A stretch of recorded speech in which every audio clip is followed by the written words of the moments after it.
Hello friends, what's happening? It's Crim and welcome to today's video. Towards the end of Alpha, start of Beta, I made a series of videos looking at how all of the rogue specs had changed. If you haven't watched those, I can recommend it. It will give you some good background as to what we'll be talking about today. Now with the end of Beta in sight and the release of Shadowlands inching ever closer, I figured it was a good time to take a more in-depth look at how each of the specs stack up. So let's have a look at the Shadowlands Outlaw Rogue, Blunder or Busted. Because a blunderbuss. It's pirate joke. Let's start us off right at the beginning by looking at talents, and I'll be skipping over the utility rows and looking more at the player power rows for this. On the first row, I think both Quick Draw and Weapon Master will see play depending on the situation and depending on which Conduits and Legendaries we play with.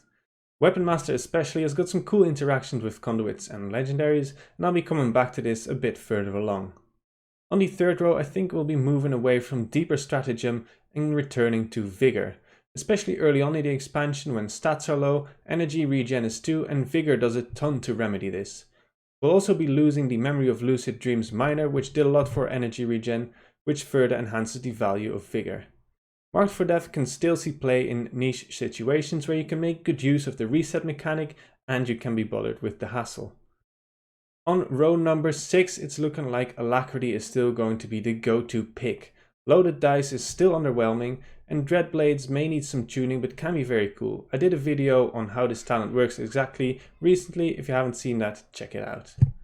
On the last row, all 3 talents can see play depending on situation.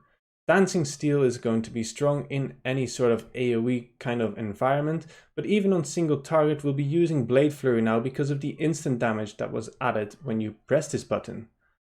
Blade Rush has its uses because it is uncapped damage, which none of our other abilities are, but this is very niche.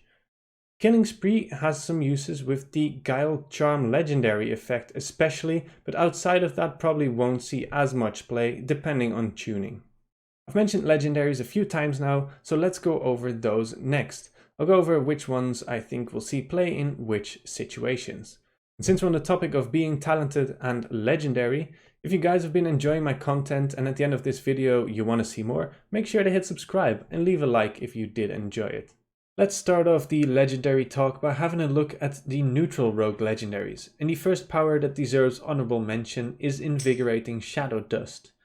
When you use Vanish, this reduces the cooldown on your other abilities by 15 seconds. Outlaw naturally already has a much shorter Vanish cooldown than the other 2 rogue specs because of how it interacts with our Restless Blades passive. This, plus the Night Fae Covenant ability, which gives you another free Vanish, can make for an enormous amount of cooldown reduction and a potentially very strong legendary. The next neutral legendary that I'm excited about is the Mantle of the Master Assassin power, a returning favorite from Legion. Whenever you break out of stealth, this gives you a 100% crit chance for the next 5 seconds. In Mythic Plus especially, this is very strong because of the sheer amount of re-stealths you can get. This, combined with the shorter Vanish cooldown that we have already, makes it a hot contender for the top Outlaw legendary power spot, plus it also works for the other 2 rogue specs. Now let's take a look at the Outlaw specific legendary powers. And after testing all of them, the ones I'm not too excited about are Concealed Blunderbuss and Greenskin's Wickers. Greenskin's Wickers is similar to the Deadshot Azurite trait we have in BFA at the moment, and it's not super interesting nor does it deal a large amount of damage. Concealed Blunderbuss has got slightly more potential, but only the first out of the 4 pistol shots that it fires is affected by Quick Draw. In fact, when playing this, you probably want to be playing with the Weapon Master talent to try and increase the proc chance of the effect. The 2 legendaries that I am excited about though are Celerity and Guile's Charm. Celerity, although this is not currently reflected in the tooltip, also increases the damage you do while in Adrenaline Rush by 15%, and this also works on its own effect. Guile's Charm has a chance whenever you Sinister Strike to increase the damage you deal, building up to a 30% damage buff which lasts for 15 seconds, after which the cycle will start anew. Combined with Killing Spree, the Weapon Master talent and the triple threat Conduit, this makes for an incredibly strong legendary and is one of my top picks for Outlaw Rogues. Let's move on to Covenants and Conduits before we assess where the spec is at. I've already explained some of the interactions between certain legendaries and Night Phase Covenant ability Sepsis, and it's looking like either that or Necrolord's Serrated Bone Spike, if it doesn't receive a nerf, are going to be the go-to picks, with Serrated Bone Spike edging out Sepsis. Serrated Bone Spike complements the Outlaw kit really well, and as I said, does tons of damage currently on the beta. For Conduits, Ambidexterity, County Odds and Triple Threat are looking really good. I've already explained interactions again with Triple Threat, the Weapon Master talent and some Legendaries.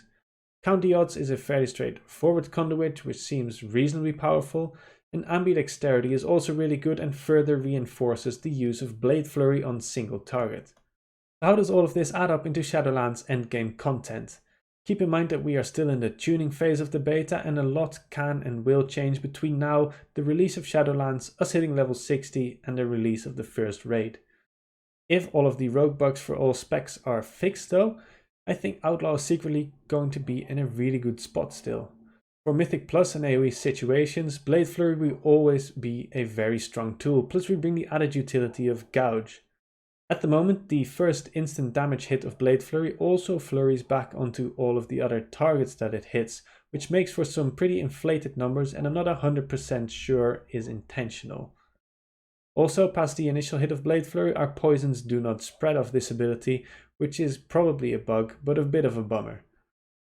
The Between the Eyes debuff that you leave on a target when you use Between the Eyes also forces us to stick to a single target for a lot of the time.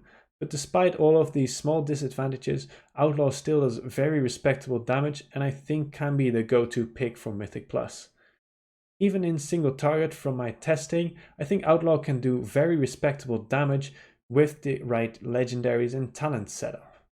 As you may have seen, a lot of focus at the moment is on the Subtlety Rogue and the insane amounts of damage that they are doing. Be aware though that this is because of an incredibly busted legendary, and once this gets brought back down in line with the other stuff, I think Outlaw is actually going to be really close to sub. We'll have to wait and see what the tuning is going to end up like, and then what kind of sims we are going to end up with.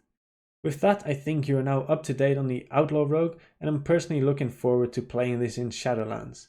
If you enjoyed the video, like, comment, subscribe, and come find me on my stream twitch.tv/CrimWow.